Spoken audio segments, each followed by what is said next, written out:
আসসালামু আলাইকুম। আমি মোহাম্মদ জুয়েল আহমেদ। আমি এখন বর্তমানে সিরাজগঞ্জ জেলায় রায়গঞ্জ থানায় অবস্থান করতেছি। আমার পাশে যেই মেশিনটি আপনারা দেখতে পাচ্ছেন, এই মেশিনটি সেকেন্ড হ্যান্ড হিসেবে কিনে আনার পর এই মেশিনের যেগুলো বিয়ারিং আছে সবগুলো আমরা খুলে ফেলেছি।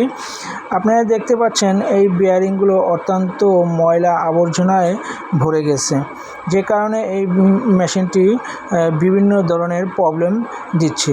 যেরকম এই প্রবলেম দিচ্ছে, এই মেশিনটি যখন চলার ক্ষেত্রে বিভিন্ন ধরনের অরিজিন সরে যাচ্ছে, ডিজাইনটি নষ্ট হয়ে যাচ্ছে, যে কারণে এই মেশিনটি আমাদের সম্পূর্ণভাবে সার্ভিস করব আমরা। আপনারা দেখতে থাকুন এই মেশিনটি আমরা কিভাবে সার্ভিস করি। আপনারা দেখতে পাচ্ছেন যেই লিড স্ক্রুটি আছে, এই লিড স্ক্রুটি খুবই ময়লার কারণে আপ ডাউন করতে অনেক সমস্যা হচ্ছিল। আমরা এখন সম্পূর্ণভাবে পরিষ্কার করে ফেলেছি। আমরা এই মেশিনটি সম্পূর্ণভাবে আরেক জায়গা থেকে খুলে নিয়ে আসছি, যেরকম ডাক চেনের যে অংশটা সেটাও আমরা খুলে ফেলেছি।